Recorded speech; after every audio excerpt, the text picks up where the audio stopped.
nice. Oh, it's great to be here. This is amazing. Now, we were talking before. You've actually been here before. Is that right? Yes, I came here, I think about 5 years ago. I was 16 and just about to release my first single, Tim McGraw. And so we were traveling up the West Coast in a rental car, in a Taurus, and I was doing my homework in the back seat. I was like homeschooled in 10th grade. So that was when we made this trip to San Jose and came to see you guys for the first time. And it's wonderful to be back here and have so many of you come out this time around. It's amazing. Yeah. We're a very forward-thinking company, apparently, having you here when you're 16. So I want to thank you for being here, first of all, from all of us. This is really an honor and a treat. Now, you're in the middle of your tour for Speak Now. And I know that you've posted some videos to your channel, sort of outlining your tour and specifically your trip to Asia. And I want to show a clip from when you were in Singapore. Now you're in Chinatown, but the Chinatown of Singapore. Is that right?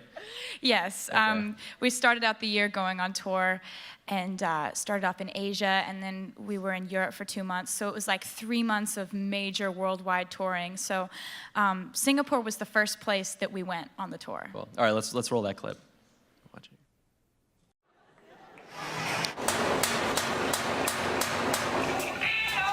They're everywhere.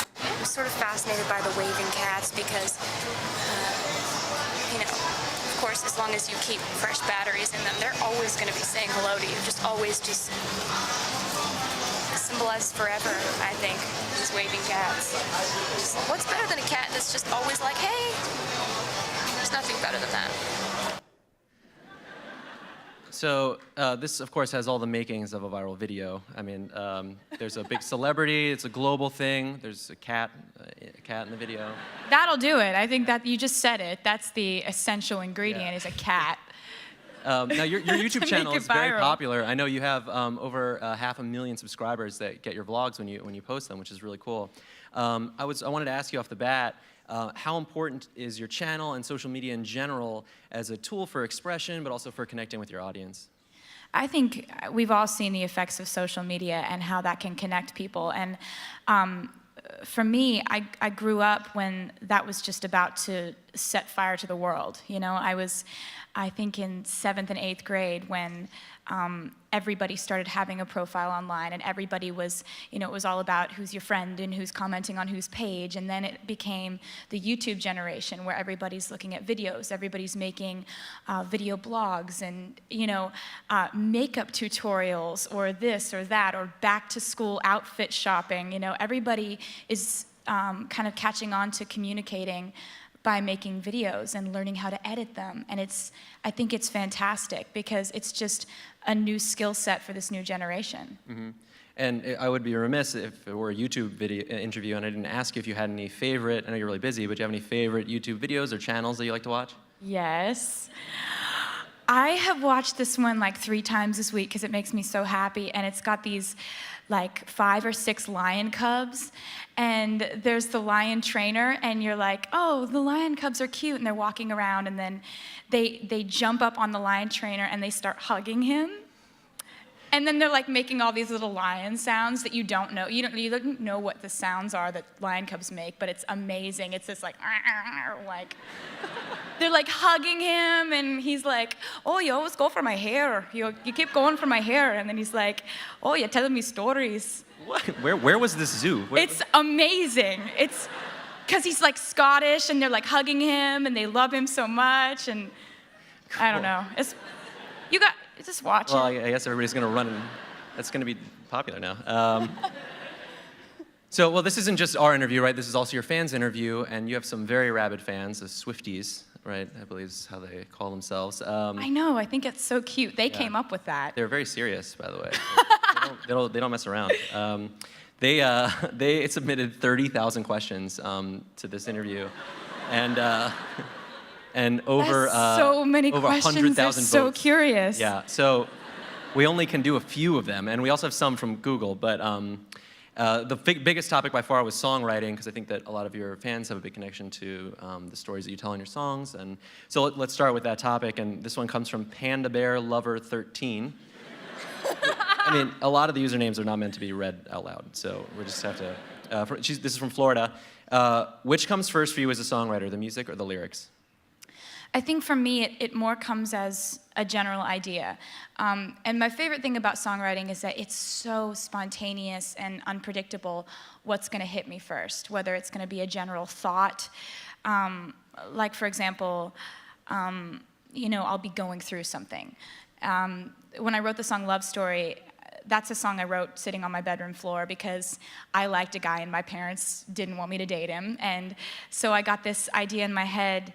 It just popped into my head. You were Romeo, you were throwing pebbles, and my daddy said, stay away from Juliet. And I didn't know where in the song that was going to fit, but I just started there and I built out from there. And it's crazy how the fastest songs that I write end up being my favorites. Mm-hmm. The ones that just happen in just a surge of idea, a surge of inspiration. And it's usually something I'm going through at the time. It's very hard for me to come up with just some random metaphor for a situation if I'm not going through it or haven't recently just gone through it. Mm-hmm. But I think when I was growing up, my mom talks in metaphor a lot. And so I think I grew up just understanding metaphor and just kind of loving that, how you could take something you're going through and speak about it in a different way that applies how you're feeling to something completely different but connects it. So I think for me it starts as an idea and a feeling and an emotion. Yeah. We had a lot of questions about the process from budding songwriters who submitted questions that are big fans of yours from Buffalo and a bunch of different places. And we were wondering, is there one favorite part of the songwriting process that you have? I mean, is it when you get that idea, or when you're sitting on the floor in the bedroom, or Yes. Is it when you're in the studio? There are several moments in a song. And I won't finish a song if I don't have these moments where you go, ooh, ooh, ooh, ooh, ooh, like after you read a line. And it's always that same feeling of like, oh, that's exactly what I meant. If you're in a co-writing session, I'm always the one who will be sitting there for a second, and then I'll say a line, and if it's that moment where you're just like, that's the one, that's the line, I have to have about 4 or 5 of those lines in a song for me to put it on a record. Yeah. Like lines where I'm just like, yes. Mm-hmm. So that's my favorite part, is then when the song goes into its phase of being recorded and then being put on an album, and when you're playing it for people for the first time, when it comes across those lines that you really feel are like zingers or say it really well. Yeah. I love watching people's reactions if it comes across. If they get those lines, I'm like, yes, knew it. Well, we'll get back to the co-writing thing in a second, because there were some questions about that as well. But and here's another question. This is from Music Maniac in Los Angeles. You've said you're already writing for the next record. Can you tell us anything about it?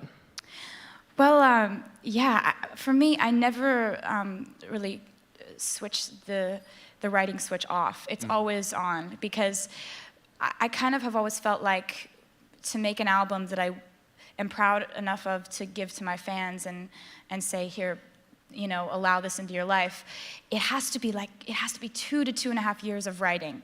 And that way you have your best stuff, because I'm so tough on myself. I drive myself insane writing records and albums, because it's I'll write 40 to 50 songs and then 13 or 14 make it.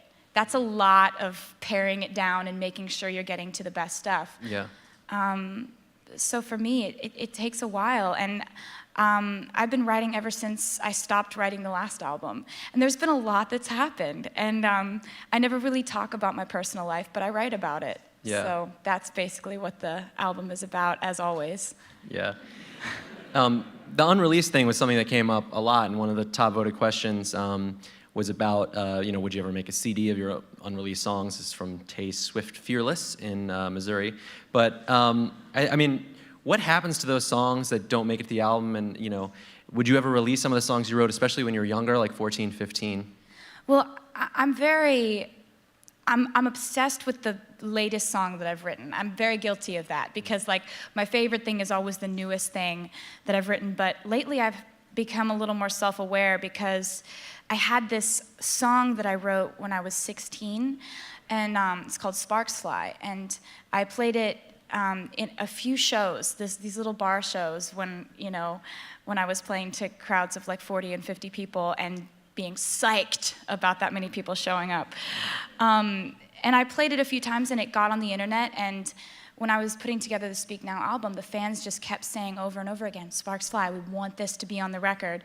And so I went back and I revisited it, and I kind of rewrote some things and updated it.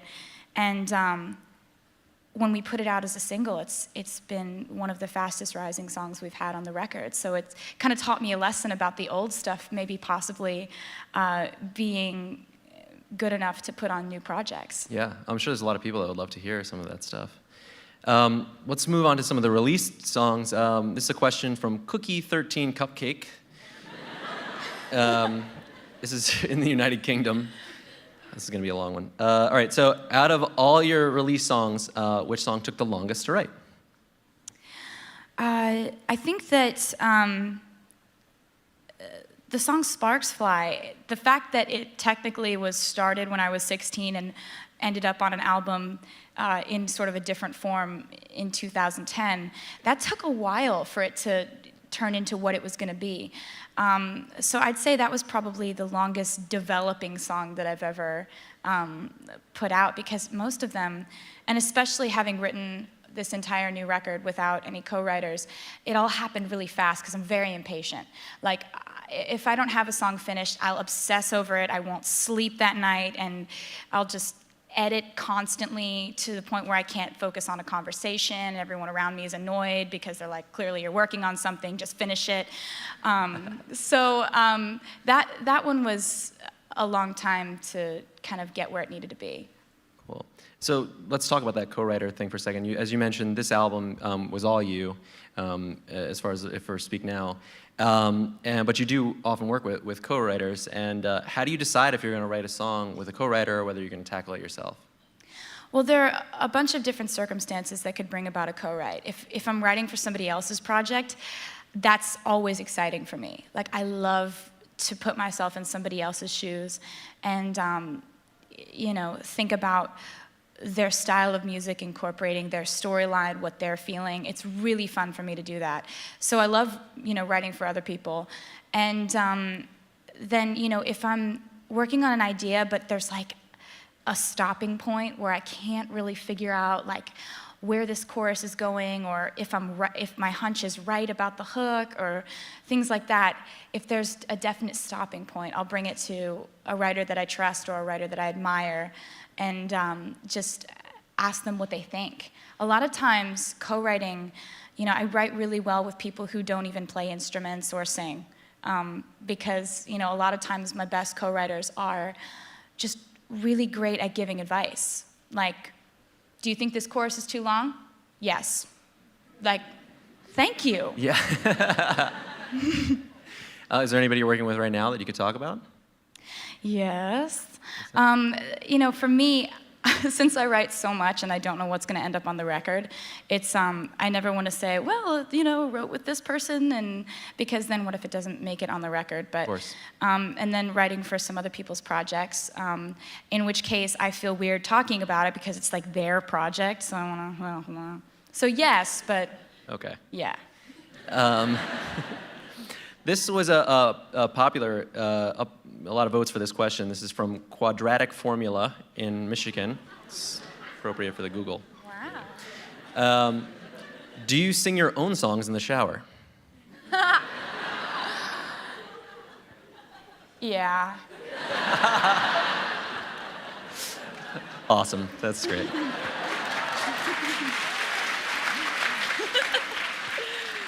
Do you have like any sort of favorite place for writing songs?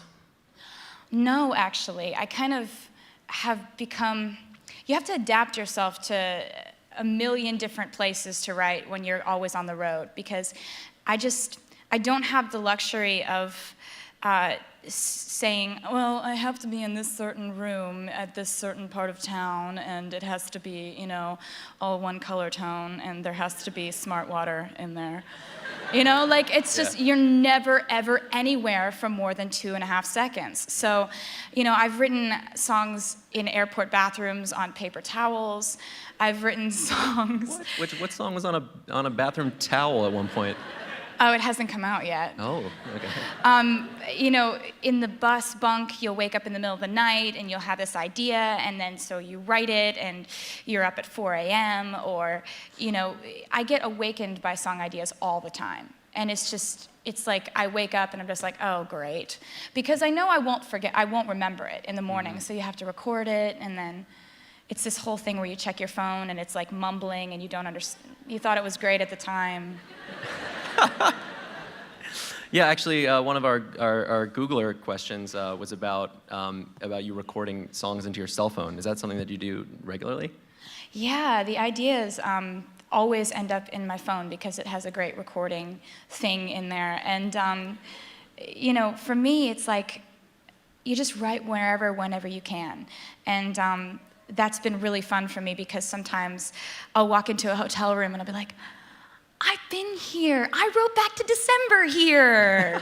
Like, it's fun because you have these memories of writing songs all over the world. Yeah, cool. So I know a lot of your songs are very personal songs, and a lot of your fans are very interested in that stuff. But this one came from Michaela K. in South Florida. Has any guy asked you not to write a song about him before you went on a date? Not at that point in the relationship. Because at that point, they're thinking that, you know, I would never have any reason to write a bad song about them. And then it's when, you know, when they start to, you know, treat me in a way that wouldn't reflect well on them in a song, if I were to be honest about okay. it. Yeah. I've had a guy be like, you're not gonna write about this, are you? I'm like, yeah, I am. I think that's interesting. That's a point in a relationship that you would have to have. Is this is the part where I tell her not to write a song about me, you know? Well, and you'd think that they would decide that before asking me on the date, or before we become a couple, or before all this stuff happens. But it only occurred to him when it occurred to him that it wouldn't be a good song. I see. Do you always write about you know, people that you know? Yeah, because I feel like in a song, I love it when a song is a story and the story develops. And my favorite stories have really beautiful characters, and I feel like you can most accurately describe a character if you know them. One of my favorite songs that I've ever put out is called 15, and it's about my freshman year of high school, and it kind of chronicles my best friend Abigail and me, and the way that we went through our freshman year of high school and the lessons we learned. And that's kind of how I like to tell a story, is from the point of view of really knowing what you're talking about and knowing where you're coming from because you were there. Yeah. So let's actually go to another video, our first video question. And this one comes from Cleveland, Ohio. So let's roll it. Hey Taylor, I have a question for you. I know a lot of us can relate really strongly to your songs and your lyrics, and considering I've gotten choked up a couple of times just listening to your songs, I wonder if you ever get choked up on stage or what you're thinking about when you're on stage. She's pretty. I'm really in it when I'm on stage, and you know, I go through a roller coaster of emotions when I'm performing my show because these are all songs about people who have been in my life, who a lot of them, some of them aren't in my life anymore, and you know, sometimes that'll hit you in just the right way. And when an emotion hits you strongly, it doesn't matter if you're in front of 20,000 people, it hits you. And you know, for me, I'm in those songs, fully feeling all of it, until I hear the crowd start screaming at the end of the song, at which point I'm just like can't stop smiling, because my favorite sound in the world is the sound of thousands of people screaming all at once. It's a really amazing sound. And so I'm completely feeling all the sadness and frustration and anger and hurt, and then the crowd starts screaming, and then everything is right in the world. Wow. Well, we'll talk about the tour and some of that stuff in a second. I want to ask one more Googler question about songwriting, and that was, has that process that you sort of talked about earlier, has that changed over the years? Because you've grown up a lot and everybody's heard you sort of grow up. Yeah, I think it really has. I think that you can only hope that as a writer you start trying different things and you try different chords or different structures of songs, different beats that you've never really explored that path before. And I think having always been a writer first, I'm obsessed with the syncopation of the way that words sound when they're said a certain way. And once I've kind of done something once, I always want to go to a different direction and never repeat myself. So as a writer, I think that I've always hoped that my music would constantly be changing because you never want to make the same album twice, the same song twice. And, my greatest hope has been that as I grow, my fans will grow up with me, and as I change and my life changes, my music will change as well. So wish me luck there. Let's talk about your fans a little bit more. This is a question from Canada, from YouTube. What was the funniest thing a fan has ever done to get your attention? Well, there's a lot of that lately because we have this thing called the Tea Party Room. Mm-hmm. And, I have like 4 or 5 meet and greets before the show. But after the show, there's a meet and greet for surprise people who did not know that they were going to get a meet and greet because they were picked for the Tea Party Room, which means that they were like going crazy, dancing the whole time, dressed in some absurd, crazy costume from one of my music videos, or just knew every single word and were just screaming the whole time. Like, people get picked for different reasons, but it's been crazy lately because a lot of people have been going for the costume route. Really? So we'll look out and like, my guitar player will like lean over to me and be like, that girl is dressed like a chicken. And I'm trying to find the meaning. I don't know why, but we'll look out and there's like a Santa Claus. And these are just, or that like person had a Santa Claus outfit? Or outfit? like duct taped their entire body in neon duct tape. Or people who have just like made giant cupcakes around themselves and they're this big. Or people who have like dressed up from the Mean video or something like that. But then there's just these ones where like the girl's dressed as like, there's like a clown and a starfish. And we're like, I don't know why, but I love it. And so there's been a lot of costume stuff going on lately on the tour. So if you look around and you see someone dressed up as a giant cow and you don't know why, we don't know why either, but it's welcome. Now, this is I Love Swift 1 from Toronto, another Canada question. Has a fan ever made you cry? Yeah, for me, like, it's never gonna be okay no matter how many times I see little kids with cancer. Like, there's at no point do you ever become accustomed to it. At no point do you ever just brush it off and say, oh, well, there's another kid who's dying. And over the years, I've toured in these places, and you see, like, a little girl who come through, and she's, like, so full of life, but she's lost her hair. And then you come through a year later, and you're like, hey, Lexi, how are you doing? She's like, I'm doing good. And then her parents update you, and then you come by, like, a year and a half later, and she's not there. So it's... Yeah. Yeah. You have all these fans all over the world of all different ages and types. And, when you were young, did you think there would be any other career paths that you were going to take that you might not have ended up in this way? Yeah, I mean, ever since I was a little kid, ever since I was like 8 years old, my dad has been telling me to save my money or invest in utilities. What? And because my dad is a stockbroker, and he lives and breathes it. I mean, he's like, my dad is so passionate about what he does in the way that I'm passionate about music. This guy lives for being a stockbroker. That is his thing. Like, and anybody who talks to him, like, he'll talk about me for the first 5 minutes, and then it's like, well, say, what are you investing in? Like, and I mean, it's just like he loves it. And so I thought, like I didn't know what a stockbroker was when I was 8, but I would just tell everybody that's what I was going to be. Like, you know, it would be at like, you know, first day of school, and they're like, so what do you guys want to be when you grow up? And everybody's like, I want to be an astronaut, or like, I want to be a ballerina. I'm like, I'm going to be a financial advisor.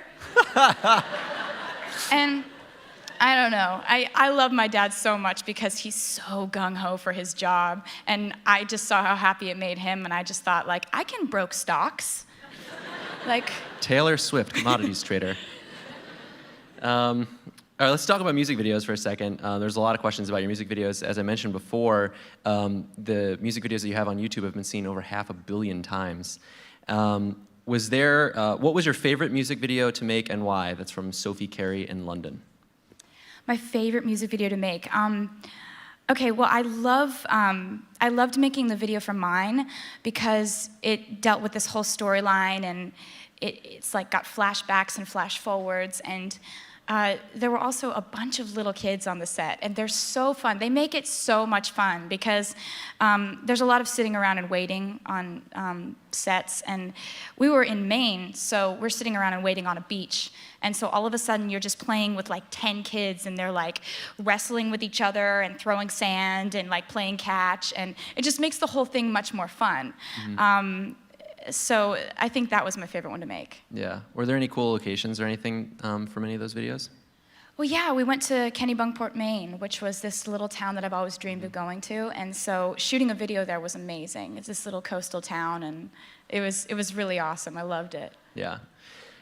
So let's talk about the tour for a second. You're in the middle of the Speak Now tour, and very famously, you've had some really cool surprise duets that you've done, and you also do some very classic, you do covers of some classic songs all the time, pretty much every night.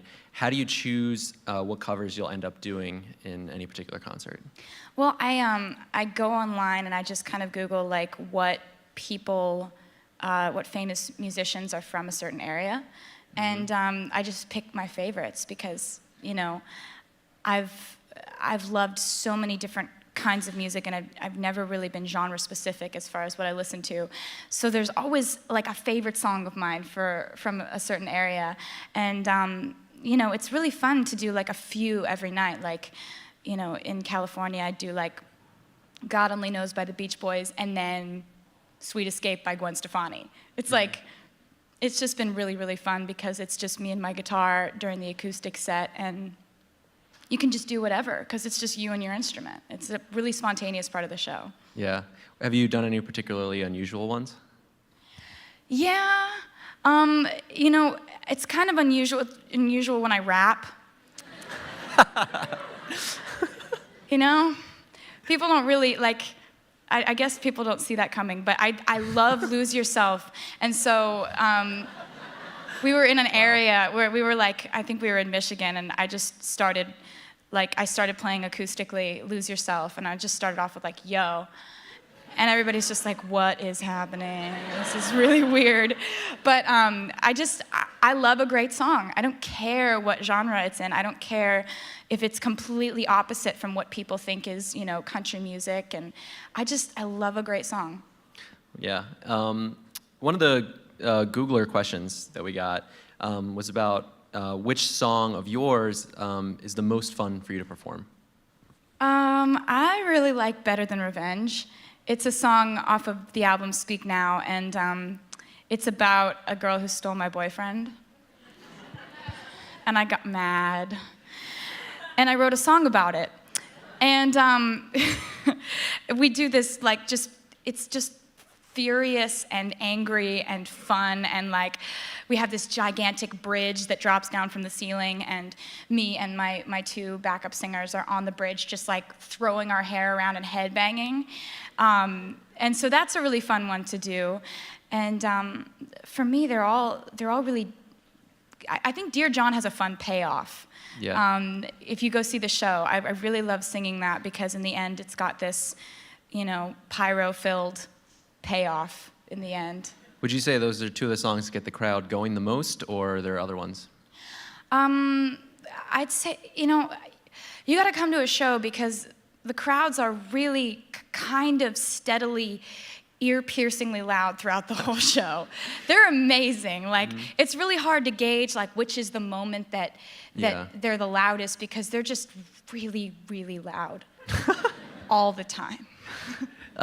Here's a funny question. This is from Allie Law in Dunlap, Tennessee.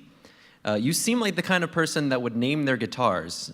Do you name your guitars, and what are their names? I do seem like that kind of person, but I haven't done it yet. I kind of think back on the situations when I got them, like when I fell in love with that particular guitar. Like, there's one of my guitars, it's an acoustic, and it's blue, and it's got koi fish swimming up the neck. And like inlays. It's just beautiful. And it was, Bob Taylor sent it to me for my 18th birthday. Oh, wow. So I remember the first time I like opened up this guitar case and I'm just like, oh, there's fish on the guitar. It's like this gorgeous guitar. And so that's what I remember about that. And then there's this sparkly guitar that I play that has hundreds of tiny little crystals on it.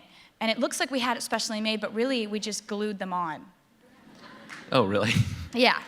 And sometimes little ones fall off, and so we'll have to super glue more on with tweezers. So that's always what cracks me up about that, because it's like, everyone's like, where did you have your guitar specially made? I'm like, super glue. Like. How many guitars do you use in a show? How many of those do you go through? Okay, well, that was a weird sound I just made. That was weird, sorry. The first one is electric. The second one is acoustic koa. Then there's the 12-string. Then there's the blue koi fish one. And then there's, like 4 or 5. Yeah, wow. And then there's a ukulele and a banjo. Of course, and banjo. a piano. Yeah.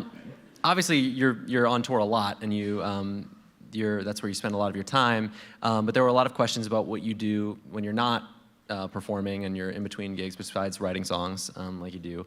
And so, I guess first question: are there any movies that you like to watch while you're on tour? I watch a lot of TV, like a lot of TV.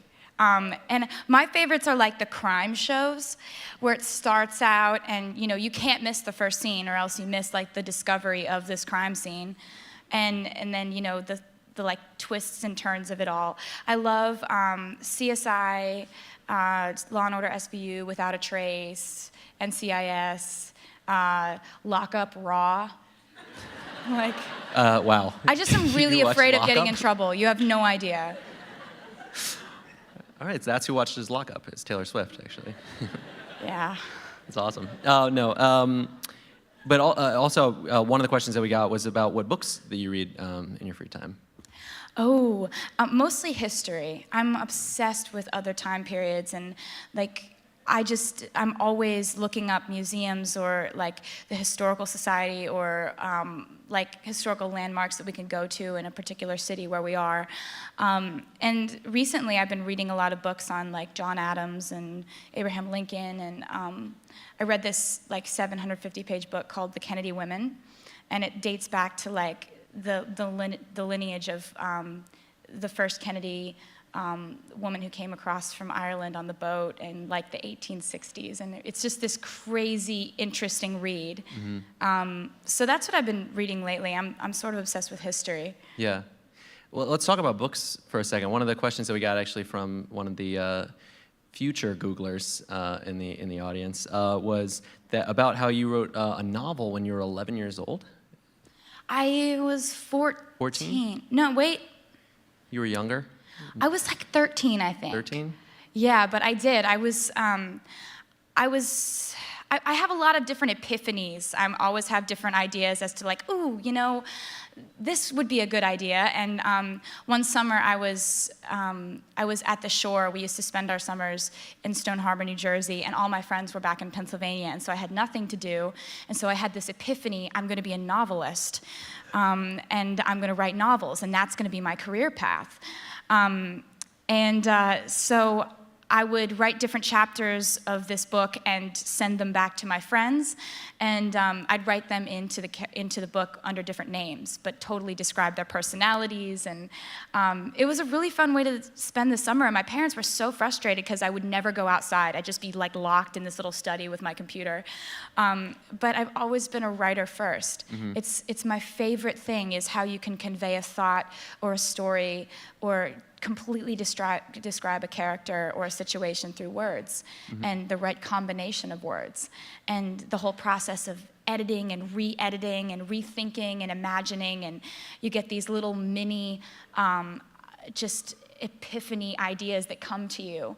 And I think that that's what I loved about writing the novel, and it's what I love about poetry, and it's what I love about songwriting. Yeah. While we're on this topic of things you do while you're on tour and stuff, we had a lot of questions about what it is that you like to do when you're on tour and you're not performing. Is there any other things that you like to spend your time doing? What I love to do, I watch a lot of TV. Mm-hmm. Right. Crime shows. Yeah, crime shows. That's pretty much the hobby list. So we have another question from a Googler here. It says, as a father of a teenage daughter, it's great to see that solid songwriting and hard work can get recognized. Do you have any advice for young aspiring musicians? Absolutely. I think that you have to love it more than anything else, and you have to love it for so many more reasons other than your idea of what the end result could be. Like, you don't make an album so that you can get a platinum record to hang on your wall. Right. And you don't go on tour so that you can hang the sold-out plaques up in, your bedroom. It's like, it's so many little stepping stones, and so many people have this idea that it's like, you get discovered, and then you get the record deal, and then you record the song, and then the song goes #1, and then, and it's like, it's never like that. Like, very rarely is it like one thing leads to another, which leads to another end result. It's so many dead ends and switching directions and going back and replanning and rethinking, and so many interviews and strategy meetings and management meetings and PR meetings, and so many things that are so outside of music that you have to love music so much that just your hour and a half to 2 hours on stage every night is worth everything else that you're going to go through.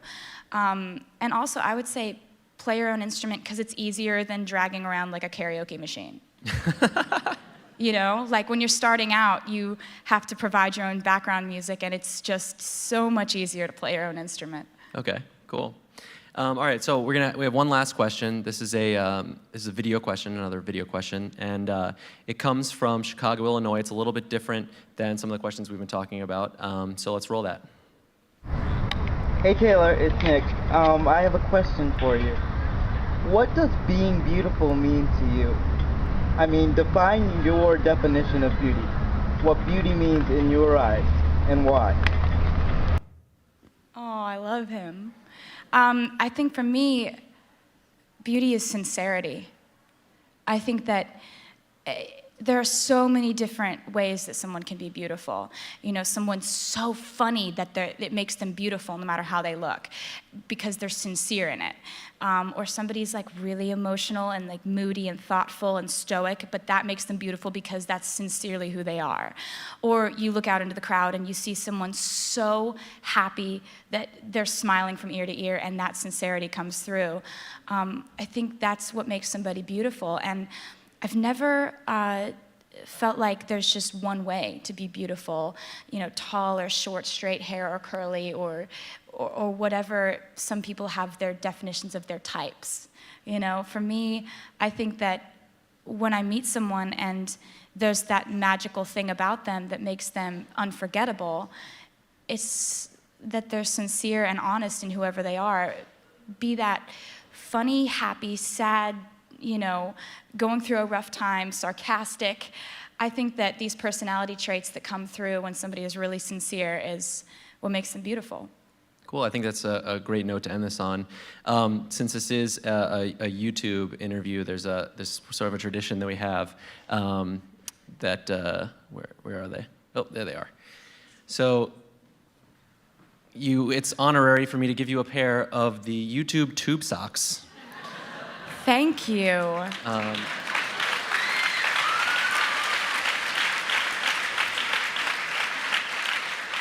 And I'm sure I you're can wear gonna be, these with sandals, and you're going to be wearing those are going to look so great. They'll be really great for you on tour.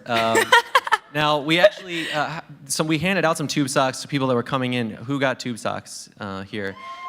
So we actually, there's a thing inside. Everybody all of you guys that got tube socks, you're actually getting tickets to Taylor's show tonight.